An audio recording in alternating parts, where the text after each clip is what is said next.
पहला क्वेश्चन है, let the two finite sets have m and n elements. The number of subset of the first set is 112 more than that of second set. The value of m and n respectively. इसमें दे रखा है कि दो set हैं m और n, हमें subset बताना है. The number of subset of the first set is 112 more than that of second set. जो फर्स्ट सेट है उसमें 112 ज़्यादा एलिमेंट हैं सेकंड सेट से. The value of M and N, M और एन की वैल्यू क्या होगी? तो इसे करने के लिए हम क्या करेंगे,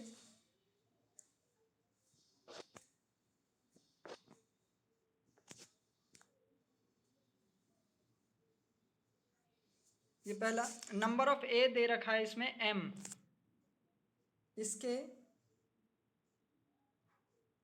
नंबर ऑफ ए कितने हैं, एम हैं. ए सेट में एम एलिमेंट हैं और बी सेट में कितने एलिमेंट हैं, एन एलिमेंट हैं. तो ए सेट के नंबर ऑफ सबसेट कितने बन जाएंगे, 2 की पावर m बन जाएंगे. फॉर्मूला होता है ए एलिमेंट में जितने भी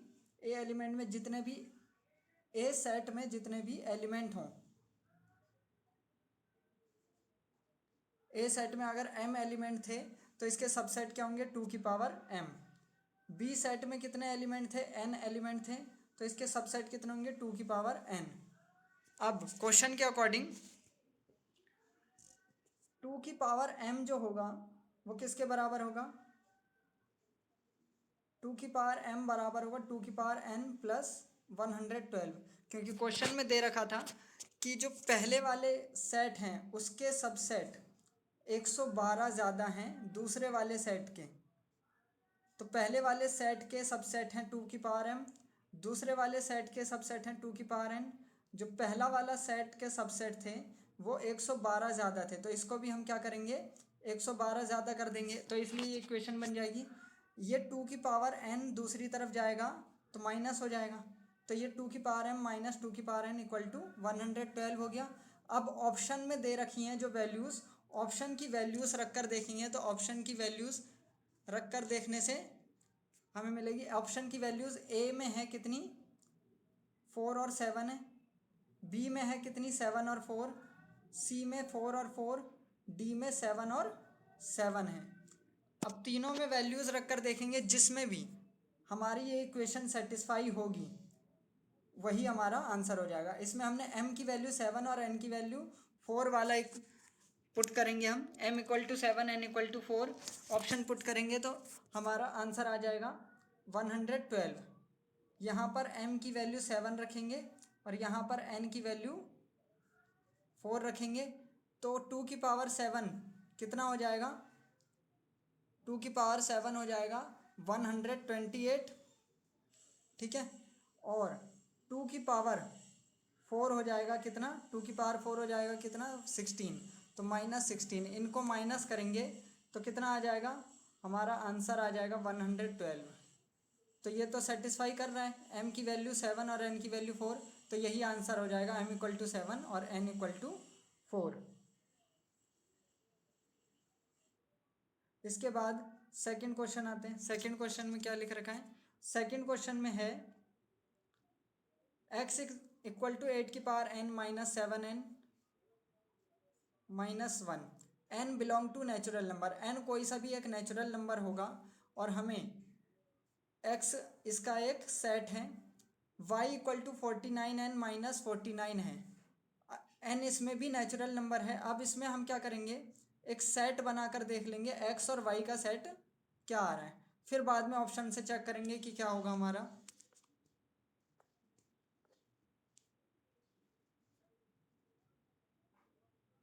तो इसमें x की वैल्यू जो थी वो थी 8 की power n minus 7n minus 1 और y की वैल्यू जो थी 49n माइनस 49.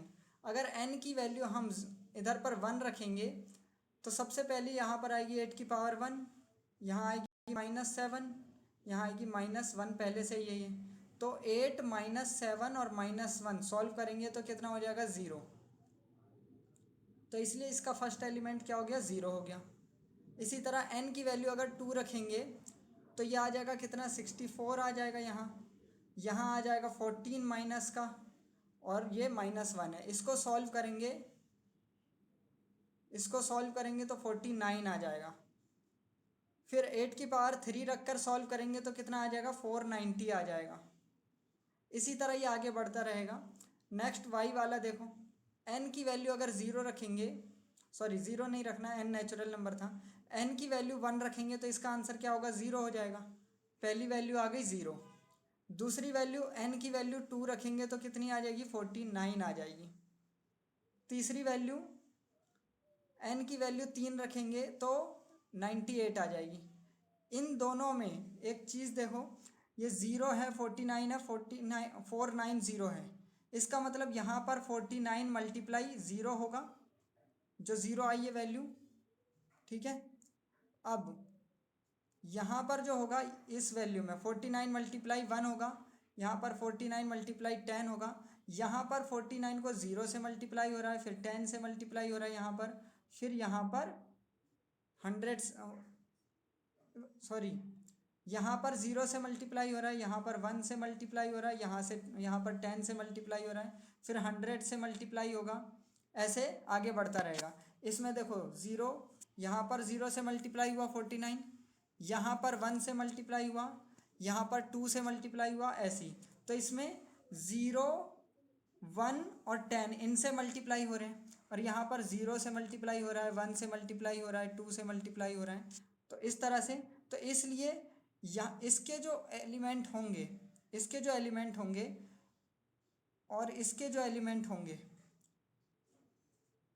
ये वाले एलिमेंट सारे इसमें शामिल होंगे ना, और इसमें कुछ एक्स्ट्रा एलिमेंट भी बचेंगे। तो इसलिए x जो है हमारा, x जो बन जाएगा क्या, सबसेट बन जाएगा y का। तो हमारा आंसर हो जाएगा x सबसेट है y का। ये उल्टा लिख दिया मैंने, इसको सही कर लेना। x जो है सबसेट है किसका, y का। तो इसका आंसर ये हो जाएगा, x सबसेट होगा y का। नेक्स्ट क्वेश्चन देखो, थर्ड क्वेश्चन क्या है। थर्ड क्वेश्चन में दे रखा है x एक पॉजिटिव मल्टीपल है 3 लेस देन 100। 3 से छोटा पॉजिटिव मल्टीपल है और 100 से, 3 का पॉजिटिव मल्टीपल है 100 से छोटा। और नेक्स्ट है s, x एक प्राइम नंबर है लेस देन 20। तो नंबर ऑफ s और नंबर ऑफ p बताना है हमें, s और p में कितने नंबर होंगे। तो इन दोनों की डेफिनेशन के अकॉर्डिंग निकाल लेते हैं। s क्या था, s था हमारा 3 का मल्टीपल 100 से छोटा। तो s की वैल्यू ये आ गई 369, 3 के टेबल में आ गई 99 तक। s जो था प्राइम नंबर था 20 से छोटा, 20 से छोटे प्राइम नंबर ये सारे होंगे 2, 3, 5, 7, 11, 13, 17, 19। तो नंबर ऑफ s कितने हो गए, 33 हो गए। इसमें 33 की वैल्यू कैसे आई है, ये 3 का मल्टीपल है ना, और 3 का मल्टीपल 1 से स्टार्ट है, 3 मल्टीप्लाई 1 मल्टीप्लाई 2 मल्टीप्लाई 3, ऐसे ही 3 मल्टीप्लाई 33। तो जितने बार, जितने से मल्टीप्लाई हो रहा है उतने ही नंबर होंगे इधर पे। तो इधर पर नंबर ऑफ एस हो गए कितने, 33। इसमें कितने नंबर है गिन लेंगे, ये आ गए 8। और पूछा है हमें number of S plus number of P कितना है, तो ये आ जाएगा 41, दोनों को ऐड करके 41 आ जाएगा। नेक्स्ट क्वेश्चन 4 क्वेश्चन में दे रखा है आर एक सेट है points inside a rectangle of side A and B. एक रेक्टेंगल है जिसकी साइड है ए और B, with 2 sides along the positive direction of X axis, जिसकी 2 साइड जो हैं positive direction of X axis और वाई एक्सिस के डायरेक्शन के अलोंग है। अलोंग मतलब एक्स एक्सिस और वाई एक्सिस के ऊपर है, यानी एक्स एक्सिस और वाई एक्सिस क्या है, रेक्टेंगल की एक साइड है, लेंथ और ब्रेड्थ होंगी। अब हमें इन चारों में से बताना कौन सा ऑप्शन सही होगा। तो इसमें क्वेश्चन के अकॉर्डिंग हमारा जो फिगर बनेगा वो कौन सा बनेगा, फिगर वो ये बनेगा। इसमें देखो ये वाली एक्सिस हो गई एक्स एक्सिस, ये हो गई वाई एक्सिस। क्वेश्चन में दे रखा है कि एक रेक्टेंगल है जिसकी लेंथ और ब्रेड्थ पॉजिटिव एक्स एक्सिस और पॉजिटिव वाई एक्सिस के अलोंग है। तो इसका मतलब ये वाली रेक्टेंगल की जो साइड हो गई, एक ये हो गई, और दूसरी वाली रेक्टेंगल की साइड ये हो गई। और इसमें ये भी दे रखा है कि ए साइड बड़ी है बी से, तो इसका मतलब ए लेंथ हो गया और बी ब्रेड्थ हो गया, ये एक्स एक्सिस में हो गया और ये वाई एक्सिस में हो गया। और इसके आगे ये दे रखा है कि एक्स की वैल्यू 0 से लेकर a के बीच में होगी। और क्या है इसमें, क्वेश्चन के अकॉर्डिंग ये फिगर बन गया। और अब इसमें अच्छा चारों ऑप्शन में बताना है कि कौन सी कंडीशन सही होगी। ये वाली कंडीशन सही होगी, ये सही होगी, ये सही होगी, या ये सही होगी। तो इसमें देखो कि इससे हमें पता चल रहा है कि ये जो है ए है और ये बी है, क्योंकि ए की वैल्यू और बी की वैल्यू हमेशा 0 से बड़ी होंगी। और रेक्टेंगल है ये, तो इसकी साइड जो है ए है, तो एक्स जो है एक पॉइंट है। एक्स जो है एक्स कोमा वाई क्वेश्चन में दिया है कि एक्स कोमा वाई जो है एक पॉइंट है जो कि रेक्टेंगल के अंदर है, रेक्टेंगल के इनसाइड है। रेक्टेंगल के इनसाइड कोई एक पॉइंट है, मान लेते हैं ये वाला पॉइंट है, एक्स कोमा वाई है, ये पॉइंट है। अब एक्स की वैल्यू और वाई की वैल्यू हमेशा क्या होगी, देखो एक्स अगर यहाँ पर आ रहा है तो ए की वैल्यू जो थी ये पूरी थी, ए की वैल्यू ये पूरी थी, तो एक्स की वैल्यू ए से छोटी होगी।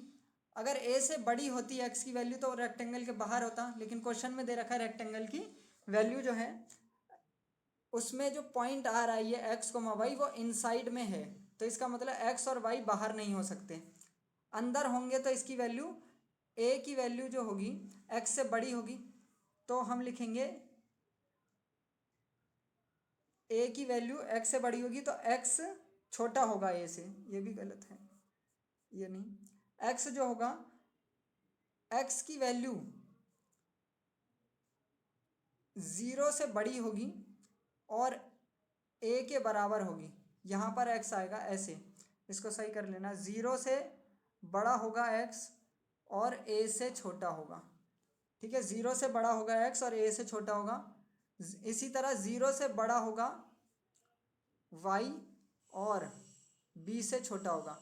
वाई की वैल्यू भी ये है बी और वाई की वैल्यू ये है, तो वाई की वैल्यू भी क्या होगी, बी से छोटी होगी। तो इसका आंसर हो जाएगा, ये गलत है, इसको सही कर लेना, 0 से बड़ा है एक्स, एक्स से बड़ा है ए, 0 से बड़ा है वाई, वाई से बड़ा है बी। जिस ऑप्शन में ये दे रखा हो कंडीशन वही आंसर सही हो जाएगा।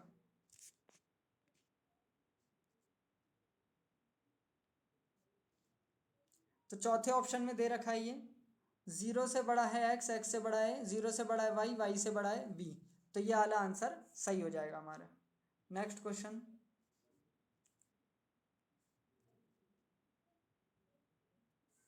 Question number 5, number of A equal to M है, number of B equal to N है। ए सेट में एम एलिमेंट है, बी सेट में एन एलिमेंट है। Then number of non empty relation that can be defined from A to B. तो non empty relation निकालना है। Non empty relation के लिए क्या होता है, इसका फॉर्मूला होता है 2 की power M N minus 1। M और एन क्या होंगे, नंबर ऑफ एलिमेंट होंगे, तो इसका आंसर हो जाएगा डी। 6 क्वेश्चन में दे रखा है let F1 be a set of parallelogram, F2 be the set of rectangle, F3 set of rhombus, F4 set of square, F5 the set of the trapezium in a plane, then F1 में भी equal to. तो F1 की value in चारों में से कौन सी होगी, F2 intersection F3 होगी, या ये होगी, या ये होगी, या ये।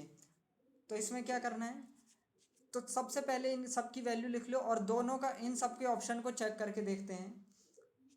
तो इसमें हमने 6 क्वेश्चन में F1 पैरेललोग्राम था, पैरेललोग्राम है तो मतलब इसकी ऑपोजिट साइड इक्वल होगी।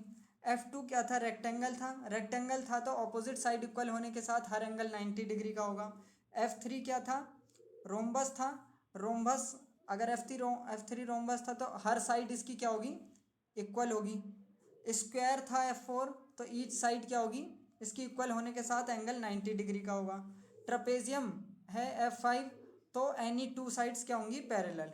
तो इसका हम ऑप्शन ए को अगर चेक करेंगे, F2 और F3 का जब इंटरसेक्शन करेंगे, F2 ये रहा, F3 ये रहा, इन दोनों का इंटरसेक्शन करेंगे हम, तो opposite side equal each angle 90 degree, each side equal, तो इन दोनों का जब इंटरसेक्शन करेंगे तो हमें क्या मिलेगी, देखो ऑपोजिट साइड इक्वल थी, मान लो एक ये है और ये है, एक में ये पैरेलल, ये F2 क्या है, रेक्टेंगल है, ऑपोजिट साइड इक्वल है इसमें, और हर एंगल 90 डिग्री का है, ठीक है, हर एंगल 90 डिग्री का है, इसमें भी हर एंगल 90 डिग्री का है, और सभी साइड इक्वल हैं।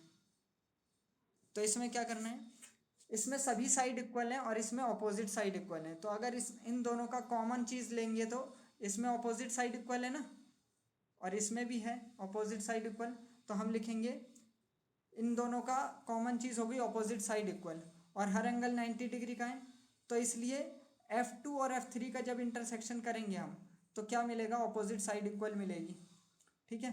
तो इसलिए इसका option A is correct, F2 और F3 का इंटरसेक्शन करेंगे तो क्या मिलेगा, ऑपोजिट साइड इक्वल मिलेगी, और ऑपोजिट साइड इक्वल मिलेगी तो ये क्या है, ऑपोजिट साइड इक्वल पैरेललोग्राम है, F1 है, तो इसका मतलब हो गया F2 और F3 इन दोनों का जब इंटरसेक्शन करेंगे तो हमें क्या मिलेगा, ऑपोजिट साइड इक्वल मिलेगी, ऑपोजिट साइड इक्वल मिलने का मतलब वो पैरेललोग्राम होगा, तो F1 होगा, यही आंसर हो जाएगा हमारा।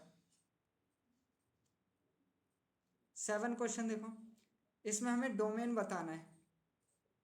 डोमेन कैसे बताएंगे, डोमेन मतलब x की वैल्यू बताना है। x की वैल्यू अगर इसमें देखेंगे पहले से दे रखा है a की वैल्यू 0 से बड़ी है, a नेगेटिव नहीं होगा। x की वैल्यू हमें क्या करना पड़ेगा, x की वैल्यू a से छोटी लेनी पड़ेगी, अगर a से बड़ी ले ली हमने, x की वैल्यू a से बड़ी ले ली तो ये नेगेटिव में आ जाएगा, सिंप्लीफाई करने पर नेगेटिव में आएगा, और अंडर रूट में नेगेटिव संख्या रियल नंबर नहीं होती, तो x की वैल्यू a से हमें छोटी लेनी होगी। लेकिन हमें यह भी पता है स्क्वायर नेगेटिव संख्या भी आ सकती है, क्योंकि स्क्वायर करने पर पॉजिटिव हो जाती है, तो माइनस ए से बड़ी लेनी होगी ए की वैल्यू, सॉरी माइनस ए नहीं, माइनस एक्स से एक्स की वैल्यू, हाँ एक्स की वैल्यू माइनस ए से बड़ी लेनी पड़ेगी तब आएगा, तो एक्स की वैल्यू माइनस ए से लेकर ए के बीच में होगी, तो ये हमारा सही आंसर हो जाएगा, option B is correct. Next question, इसमें दे रखा है F X is equal to 9/5c plus 32, हमें निकालना है f माइनस 10, क्या करना है, बस खाली x की जगह हमें क्या करना है, -10 रख देना और सिंप्लीफाई कर देना है, ऐसे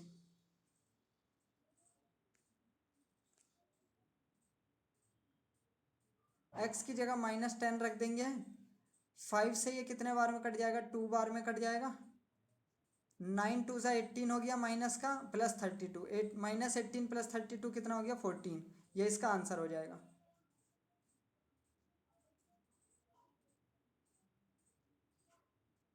नाइन क्वेश्चन, ए और B are finite set, number A equal to 5, number of B equal to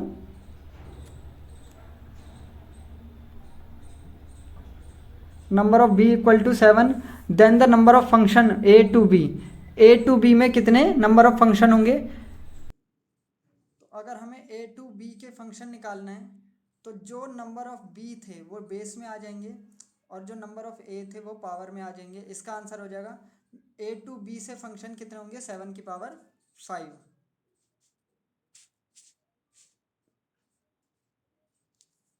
10 question में इसमें हमें इसकी वैल्यू निकालनी है, तो इसमें करेंगे क्या, ये तो आयोटा है ऐसे ही रहेगा, आयोटा आयोटा की पावर 10 है, आयोटा वाले में मैंने बताए थे कि जब भी आयोटा की पावर 4 से ज़्यादा है तो हमेशा क्या करना है, इसको 4 से डिवाइड करना, पावर को 4 से डिवाइड करने पर इसका रिमाइंडर क्या बचेगा, 10 से डिवाइड करेंगे तो 2 रिमाइंडर बचेगा, तो जितना रिमाइंडर बचेगा उसी की पावर के बराबर होगा, मतलब आयोटा की पावर 10 और आयोटा की पावर 2 दोनों की वैल्यू सेम रहेगी, जितना रिमाइंडर बचेगा 4 से डिवाइड करने के बाद वो वैल्यू सेम आती है, तो आयोटा स्क्वायर और आयोटा की पावर 10 दोनों की वैल्यू सेम आएगी। आयोटा की पावर 20 है, 24 से पूरा डिवाइड हो जाएगा, अगर पूरा डिवाइड हो जाता है तो उसकी वैल्यू क्या आती है 1। आयोटा की पावर 30, अगर 30 को 4 से डिवाइड करेंगे रिमाइंडर 2 आएगा तो आयोटा स्क्वायर के बराबर होगा। अब इनकी वैल्यू रख देंगे, आयोटा की जगह आयोटा रख दिया, आयोटा स्क्वायर की जगह -1 रख दिया, 1 की जगह 1, आयोटा स्क्वायर की जगह -1। अब इनको सॉल्व करेंगे सॉल्व करने पर ये आ जाएगा आयोटा -1। नेक्स्ट क्वेश्चन देखो, 11 क्वेश्चन में दे रखा है जेड एक कॉम्प्लेक्स नंबर है देन इन चारों में से कौन सा ऑप्शन सही होगा। तो ये कॉम्प्लेक्स नंबर की प्रॉपर्टी होती है ये, मॉडुलस जेड का स्क्वायर करो या जेड स्क्वायर का मॉडुलस करो, बात एक ही है। चेक करके भी देख सकते हैं, अगर जेड की value X plus iota Y है तो मॉडुलस जेड कितना हो जाएगा, under root X square plus Y square होगा, और मॉडुलस जेड का स्क्वायर होगा X square plus Y square. इसी तरह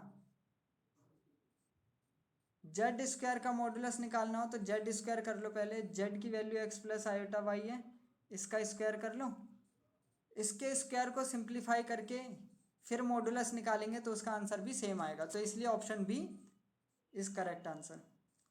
नेक्स्ट क्वेश्चन, एफ जेड की वैल्यू दे रखी है 7 minus Z divided by 1 minus Z square, Z equal to है 1 प्लस 2 आयोटा। एफ जेड का मॉडुलस निकालना है हमें, तो क्या करेंगे, जेड की जो वैल्यू है उसकी वैल्यू यहाँ पर रख देंगे, और रखने के बाद अगर डिवाइड में आयोटा आ रहा है, कॉम्प्लेक्स नंबर आ रहा है, तो हम क्या करेंगे, इसको रेशनलाइज करके सिंप्लीफाई कर देंगे। तो इसको 12 क्वेश्चन को, जैसे इसमें क्या है 12 क्वेश्चन, मॉडुलस एफ जेड निकालना है, मॉडुलस एफ जेड निकालना है, तो हम क्या करेंगे, 7 minus Z 1 minus Z square का मॉडुलस लिख दिया।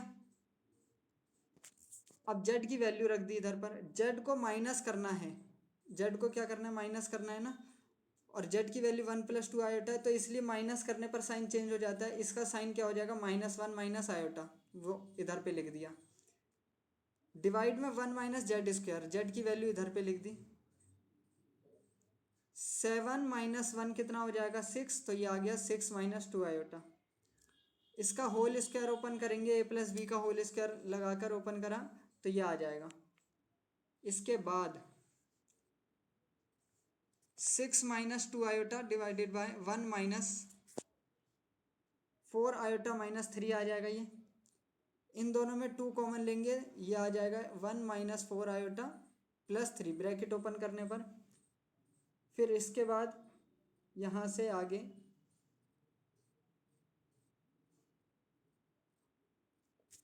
ये आ जाएगा 2 3 माइनस आयोटा, 2 कॉमन लेंगे, इसमें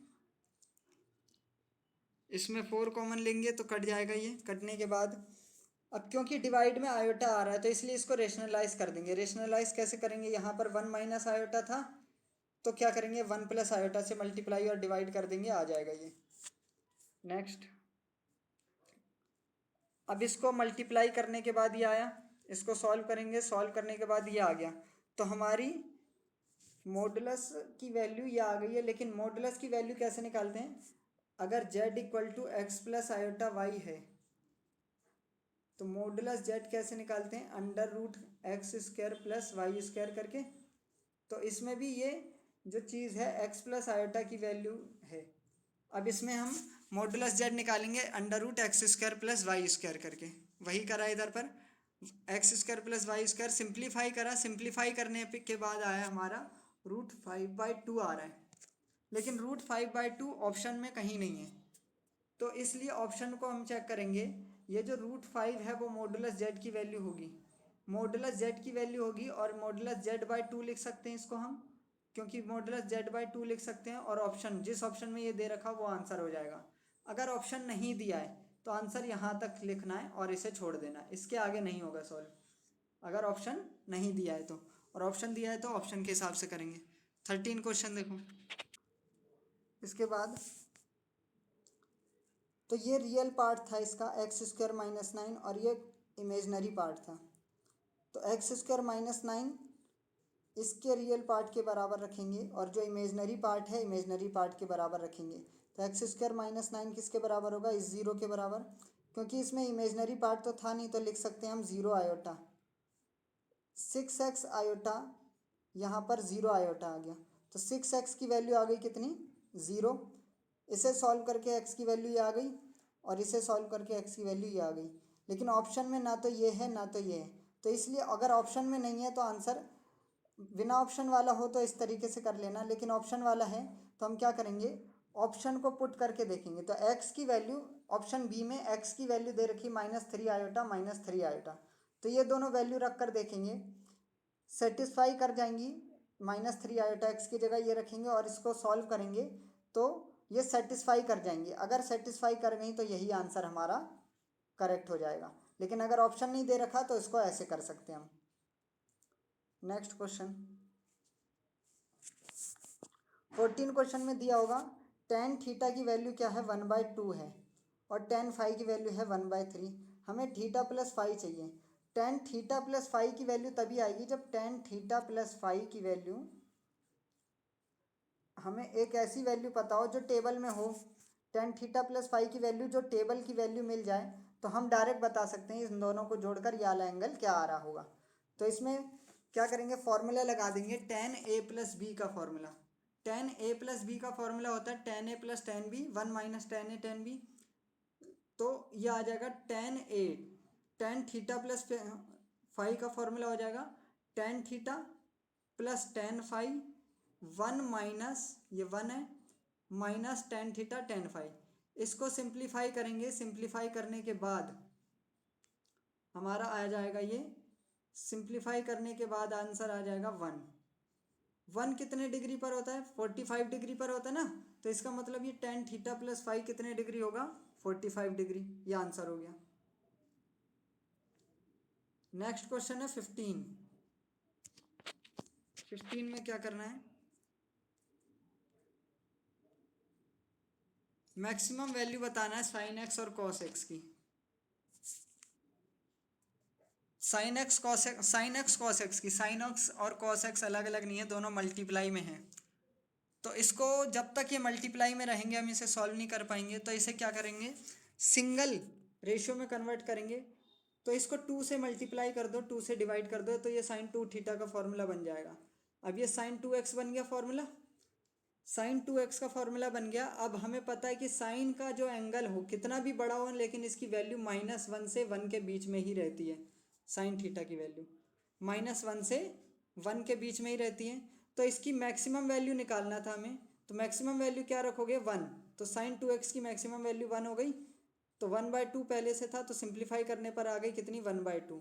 तो इस साइन एक्स कॉस एक्स की मैक्सिमम वैल्यू 1/2 होगी, 1/2 से ज़्यादा इसकी वैल्यू नहीं आ सकती। 16 क्वेश्चन,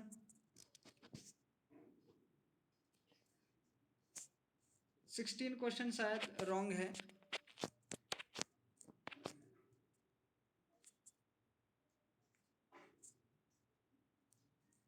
तो इसमें थीटा की वैल्यू हम कुछ भी रख देंगे तो ये सॉल्व नहीं होगा। ये कैसे पता चलेगा कि ये सॉल्व होने वाला है या नहीं है, इसमें थीटा भी है और एक्स भी है। जब दो वेरिएबल हैं तो एक इक्वेशन से दो वेरिएबल की वैल्यू तो नहीं निकल सकती है, तो इसलिए हमारा आंसर, एग्जैक्ट आंसर क्या होगा ये हमें नहीं पता, तो इसका आंसर लिख देना no value of theta. 17 question जो है ये सिलेबस से बाहर है। Cos square 48 minus sine square 12, इसमें 36 डिग्री वाला फॉर्मूला लगेगा कि 36 डिग्री कौन सा होता है, तो ये तो सिलेबस में नहीं है, फिर भी अगर आ जाए क्वेश्चन तो आंसर ये याद कर लेना, इसका आंसर ये होगा √5 + 1। 18 क्वेश्चन में रॉन्ग क्वेश्चन है। 19 क्वेश्चन देखो,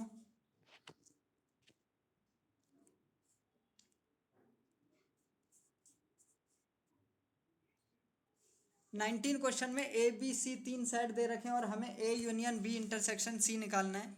तो इसमें क्या करेंगे, A union B intersection C निकाल लेंगे, एसर्शन हो जाएगा ए यूनियन बी की वैल्यू और A union B intersection C, इसको सॉल्व करेंगे।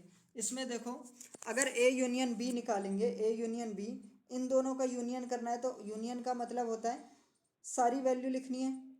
तो ए के सारे एलिमेंट लिख देंगे हम यहाँ पर, बी के भी सारे एलिमेंट लिख देंगे, लेकिन जो दोबारा आ रहे हैं रिपीट हो रहे हैं उसको एक ही बार लिखना है।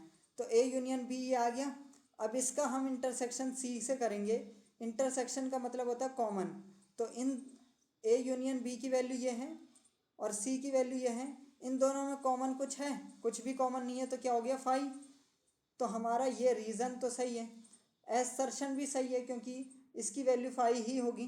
तो दोनों चीज़ सही हैं, और दोनों चीज़ सही है तो हम चेक करना होता है कि ये इसकी डेफिनेशन बता रहा है या नहीं, क्लासिफाई कर रहा है या स्टेट कर रहा है इसे या नहीं। तो ये रीज़न भी सही है, एसर्शन भी सही है, और इसको फॉलो कर रहा है, इसी रीज़न को फॉलो कर रहा है। तो इसलिए ए आर दोनों सही हैं, और आर करेक्ट एक्सप्लेनेशन ऑफ ए वाला ऑप्शन हो जाएगा। 20 क्वेश्चन में डोमेन बताना है एक्स मॉड एक्स की। एक्स की वैल्यू चाहे पॉजिटिव हो चाहे नेगेटिव हो, पॉजिटिव हो चाहे नेगेटिव हो, अगर मोड के अंदर है तो पूरा सॉल्व करने के बाद आंसर किस में आएगा? प्लस में आएगा। तो इसमें एक्स की वैल्यू का डोमेन बताना है, तो डोमेन तो कुछ भी रख सकते हैं, एक्स की कोई सा भी रियल नंबर रख सकते हैं, तो इसका डोमेन हो जाएगा real number, domain of F x.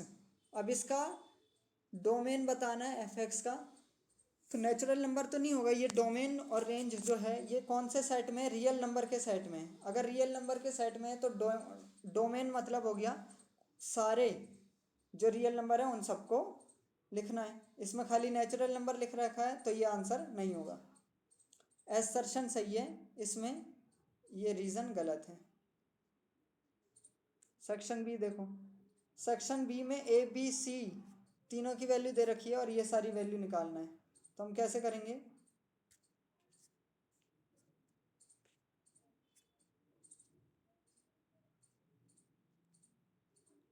A B C D दे रखी है हमें, वेरीफाई करना ए माइनस बी यूनियन सी। तो बी यूनियन सी, पहले बी यूनियन सी निकाला, फिर ए से माइनस करा इसको, इसी तरह ए माइनस बी निकाला, ए माइनस सी निकाला, और इसको इंटरसेक्शन कर दिया। तो बी यूनियन सी अगर करेंगे हम, बी यूनियन सी, तो ये वाले नंबर भी आएंगे और ये वाले नंबर भी आएंगे, लेकिन जो नंबर आ चुके हैं वो रिपीट नहीं होंगे। तो ये आ गया बी यूनियन सी की वैल्यू। अब इसमें से ए को घटाना है, तो जो कॉमन है वो तो हटा ही दो। 1 कॉमन है, हट गया। 3 कॉमन है, 3 भी हट गया। 5 कॉमन है, 5 भी हट गया। बचा कितना? ए में 2 और 4 और 5, 2 4 5 बचा, सॉरी 5 भी कट गया था, 2 और 4 बचा। तो इसका आंसर क्या हो जाएगा? 2 और 4। नेक्स्ट जो है इसमें भी ऐसे ही करना है, ए माइनस बी करना है, ए में से बी को माइनस कर देना, जो कॉमन बचा है ए वाले में वही लिखना है। इसमें माइनस करने में कभी भी सेकंड वाला नंबर नहीं लिखते हम, ये जो है ना 8 नहीं लिखेंगे, भले ये कटे या ना कटे।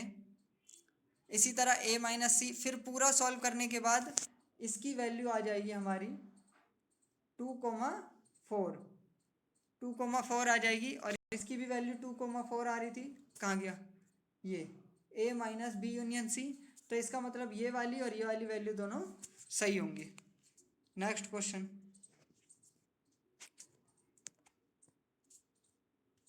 21 का और वाला, X such that X belong to natural number. X एक नेचुरल नंबर है, बी है एक इवन नंबर, 2n का मतलब होता है इवन, सी है एक ओड नंबर, 2n-1 हो या 2n+1 हो, हमेशा ये ओड नंबर होगा। एक्स एक प्राइम नंबर भी है और नेचुरल नंबर भी है, इनमें से कौन सा होगा?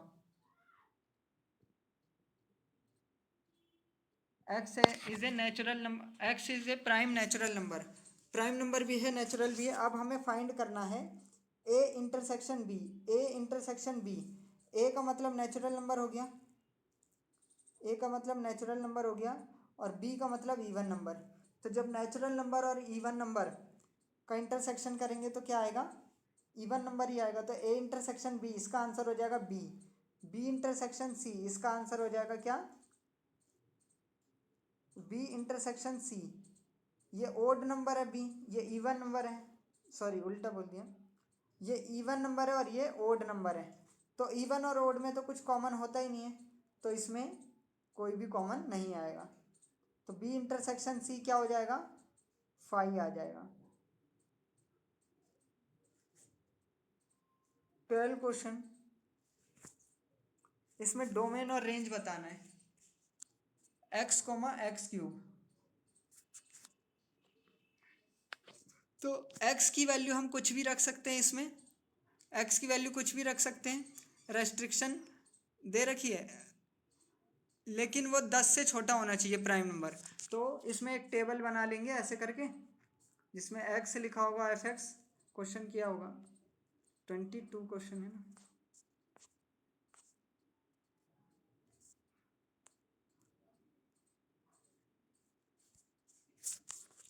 तो जब हम एक्स की वैल्यू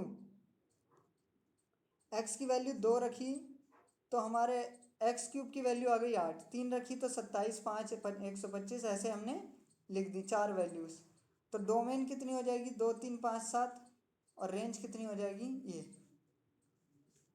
22वें क्वेश्चन में दे रखा है एक फंक्शन है, आर टू आर का रिलेशन है इसमें, F X is equal to X square.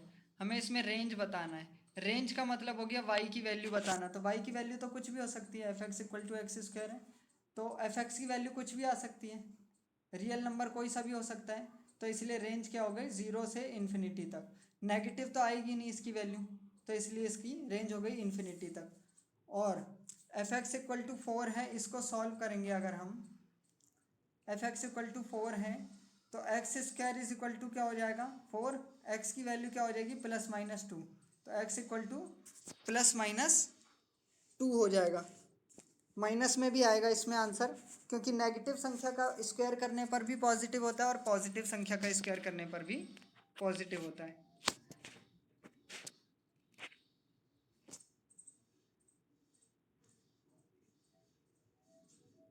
Next question देखो,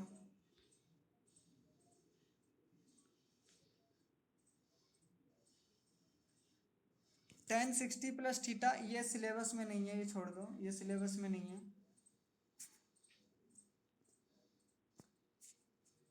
24 क्वेश्चन,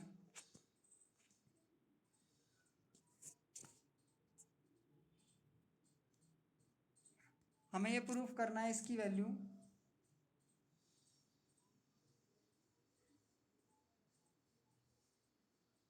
cos x है इसकी वैल्यू। तो इसमें क्या करेंगे, फॉर्मूला लगा देते हैं।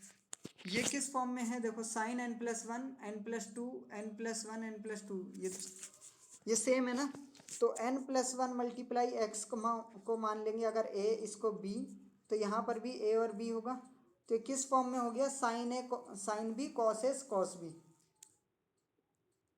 sin a sin b cos a cos b। तो इसमें cos वाला पहले लिख देंगे, तो ये cos a cos b plus sin a sin b हो गया। cos a cos b plus sin a sin b का फॉर्मूला होता है cos a minus b।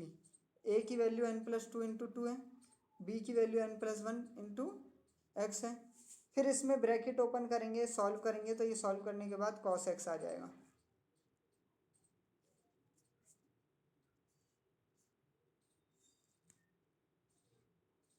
Twenty five question में क्या बोला गया है, n की वैल्यू बताना है। n+2 का होल फैक्टोरियल इक्वल टू है 2550 इंटू n फैक्टोरियल। तो कैसे करेंगे, n+2 का होल फैक्टोरियल, ये चीज़ दे रखी है। n फैक्टोरियल अगर इस तरफ आएगा तो डिवाइड में आ जाएगा, तो डिवाइड में लिख दिया 25 50। n+2 का होल फैक्टोरियल डिवाइड में n का फैक्टोरियल है, तो इसको ओपन कर लो। ओपन करा तो n+2 n+1 आया 2550। तो n+2 n+1 को हम क्या करेंगे, दो ऐसे नंबर में कन्वर्ट करेंगे, 2550 को, जिसको मल्टीप्लाई करने पर इतना है और दोनों का अंतर कितना हो, 1 यूनिट का अंतर हो। तो इसलिए 2550 को हम लिख सकते हैं 51 गुणा 50। अब ये 51 मल्टीप्लाई 50 कैसे आया, इसका 2550, इसका स्क्वायर रूट लगभग कितना होगा, 50 के आसपास होगा ना स्क्वायर रूट। तो 50 को 50 से मल्टीप्लाई करेंगे तो लगभग इतना आएगा। तो यहीं से आइडिया लग जाएगा कि यहाँ पर 51 मल्टीप्लाई 50, आगे पीछे नंबर करके देख लेना, आंसर आ जाएगा। तो 51 मल्टीप्लाई 50 लिख सकते हैं, तो यही आएगा 2550। तो इसमें बड़ा नंबर जो है वो है 51, और इसमें बड़ा नंबर क्या है, n+2। इसका मतलब n+2 किसके बराबर होंगे 50, n+2 बराबर होगा 51 के। n की वैल्यू कितनी आएगी 49।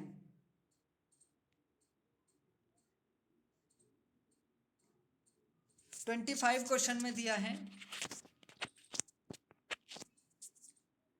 25 क्वेश्चन में दिया है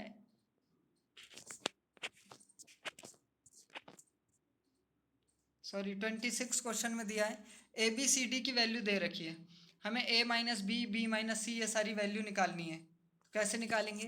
ए ये रहा, बी ये रहा, ए माइनस बी निकालना है तो इन दोनों में जो कॉमन है वो हटा दो, जो बचेगा वो लिख देंगे। तो 3 इसमें आ रहा है, इसमें नहीं है तो लिखना पड़ेगा। 6 भी है इसमें, 12, 12 दोनों में है ना, तो 12 तो कट जाएगा। 15 नहीं है, 18 नहीं है, 21 नहीं है, केवल 12 कटेगा, बाकी सब आ जाएंगे ए माइनस बी में। इसी तरह बी माइनस सी भी निकालना और सी माइनस डी या फिर बी माइनस डी भी निकालना है। 27 क्वेश्चन ए और ए सेट दे रखा है, ए सेट दे रखा है 1 से लेकर 20 तक गिनती हैं। आर इक्वल टू है A comma B such that A minus two B equal to 0। तो ए की वैल्यू कितनी आ जाएगी? ए इक्वल, हम इसे सिंप्लीफाई करेंगे और ए बी की वैल्यू निकालेंगे। तो इसे सिंप्लीफाई करने पर ए और बी की वैल्यू निकली हमारी। बी अगर 1 रखेंगे तो 2 आएगी ए, ऐसे करते करते 10 तक। 10 से बड़ी बी रख नहीं सकते, क्वेश्चन में लिखा है कि 10 से बड़ी बी नहीं होगी। तो सिंप्लीफाई करने पर ये आया। तो डोमेन हमारा हो गया 2 4 6, ऐसे करते करते 20 तक। रेंज हो गया हमारा 1 से लेकर 10 तक। 28 क्वेश्चन देखो, 28 क्वेश्चन में कॉट एक्स दे रखा है 5/12 और एक्स जो है सेकंड क्वाड्रेंट में है। अगर एक्स सेकंड क्वाड्रेंट में है तो यहाँ पर साइन और कॉसेक पॉजिटिव होगा, बाकी सारे नेगेटिव। तो इसलिए साइन और कॉसेक का आंसर, साइन और कॉसेक का आंसर पॉजिटिव में है, बाकी सारे का आंसर नेगेटिव में है। साइन एक्स, अब इसमें क्या था, कॉट एक्स था 5/12। कॉट होता क्या, बेस अपॉन परपेंडिकुलर, तो बेस हो गया हमारा 5, परपेंडिकुलर हो गया हमारा 12। पाइथागोरस थ्योरम लगाई, इसमें 13 आ जाएगा। अब इसमें पूछा क्या है, बाकी सारे ट्रिग्नोमेट्रिक रेशियो। तो साइन एक्स क्या होता है, perpendicular upon hypotenuse 12/13, cos x perpendicular upon hypotenuse. इस तरह से ये अपने अकॉर्डिंग इसकी वैल्यू निकाल लेंगे।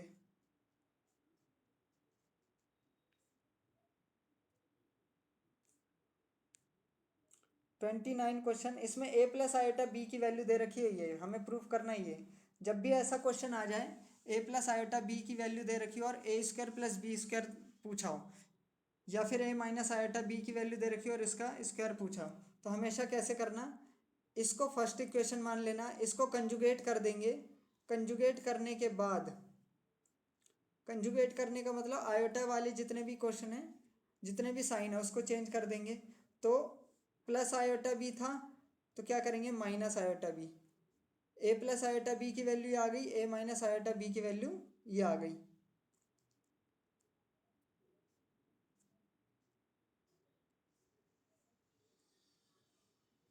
अब इसके बाद हमेशा क्या करेंगे, मल्टीप्लाई। जब इन दोनों को मल्टीप्लाई कर देंगे हम, ए प्लस आयोटा बी और ए माइनस आयोटा बी को, ऐसे, तो ये आ जाएगा एक्स स्क्वायर प्लस 1 अपॉन में 2x स्क्वायर प्लस 1 का होल स्क्वायर। होल स्क्वायर आ जाएगा, ये होल स्क्वायर आ गया, और यहाँ पर आयोटा स्क्वायर आएगा। आयोटा स्क्वायर की वैल्यू क्या होगी, -1। तो ये आ जाएगा ए स्क्वायर प्लस बी स्क्वायर, और यही प्रूफ करना था हमें। 30 क्वेश्चन है, इसका हमें ग्राफ बनाना है। ग्राफ कैसे बनेगा, पहले इक्वल टू के साइन से हम सॉल्व कर देंगे। सॉल्व करने के बाद इसमें टेबल की वैल्यू निकाल लेंगे। टेबल की वैल्यू निकालने के बाद फिर इसका ग्राफ ड्रॉ कर देंगे। ग्राफ ऐसे ड्रॉ कर दिया। ड्रॉ करने के बाद अब इसमें हम पुट करके देखेंगे, ग्राफ के अलावा कोई सा भी एक पॉइंट जो ग्राफ के ऊपर का पॉइंट ना हो, कहीं पर भी हो।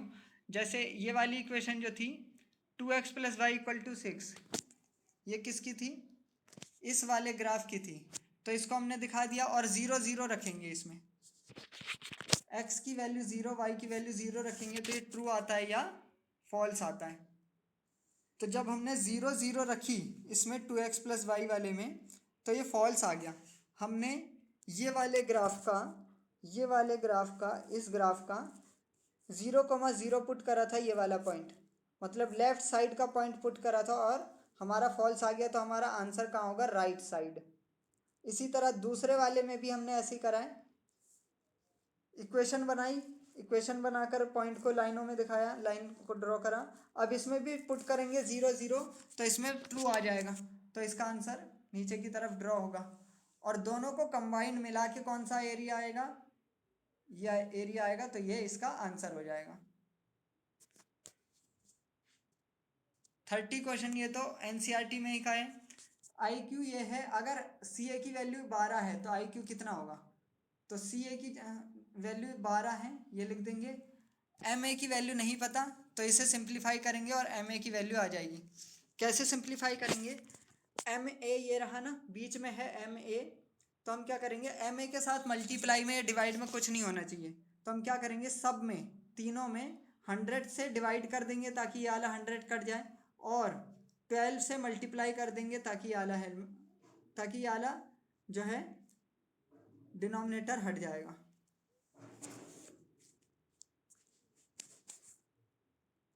इसे सिंप्लीफाई करेंगे, ये टेबल से कट जाएगा, 20 के टेबल से 5 बार में, ये 4 बार में कट जाएगा। फिर सिंप्लीफाई करने के बाद ये आ जाएगा 48/5, और ये आ जाएगा 168/10। डिवाइड करेंगे तो x की वैल्यू ये आ जाएगी। इसके बाद क्वेश्चन नंबर 32, इसमें डोमेन और रेंज बताना है। तो डोमेन और रेंज x की वैल्यू देखो, कितनी भी, कोई सा भी रियल नंबर हो सकता है, लेकिन x² को सॉल्व करके 16 से छोटा नंबर नहीं आना चाहिए। अगर 16 से छोटा नंबर आया तो ये नेगेटिव में आएगा ना, तो ये 16 से छोटा कब आएगा, जब x की वैल्यू -4 से 4 के बीच में होगी। तो इसलिए डोमेन क्या होगा, कोई भी रियल नंबर होगा, लेकिन -4 से 4 को छोड़कर, -4 से लेकर 4 तक कोई भी नंबर नहीं होना चाहिए। अगर इसकी वैल्यू -4 से -4 के बीच में वैल्यू हुई, जैसे 3 हो गई, तो यहाँ पर 3 का स्क्वायर 9 - 16 अंडर रूट में -7 आ जाएगा, जो कि रियल नंबर नहीं है। तो इसलिए इसका डोमेन कोई सा भी रियल नंबर हो सकता है, लेकिन इनको छोड़कर। 32 के बाद 33। अब ये दे रखा है साइन की पावर 4 π/8। π/8 का मतलब हो गया 22.5 डिग्री, तो इसको π/8 को 22.5 डिग्री एंगल को इस फॉर्म में बदल देंगे।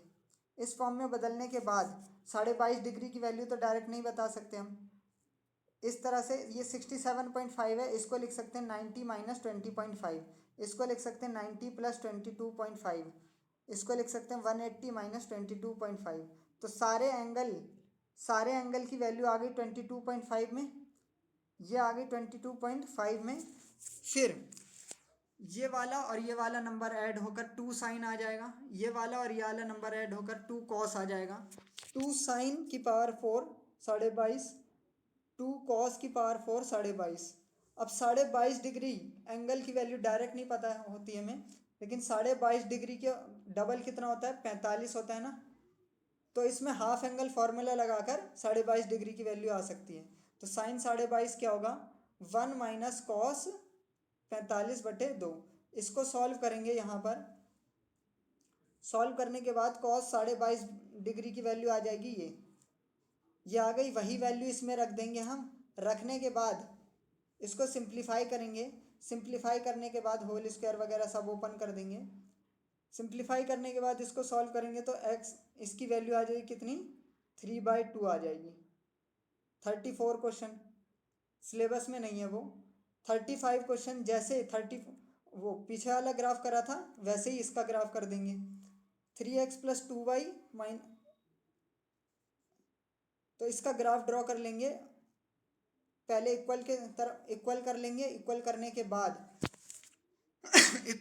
बाद फिर x और y का टेबल बनाएंगे, टेबल को दिखा देंगे लाइन में, लाइन बन जाएगी। फिर इसमें पुट करेंगे 0 0 0 0 पुट करा तो ट्रू आ गया, तो ग्राफ के इस तरफ वाला पॉइंट पुट करा था, ट्रू आ रहा है, तो इसका मतलब हमारा आंसर भी यही होगा। ये पूरा क्वेश्चन पेपर सॉल्व हो गया।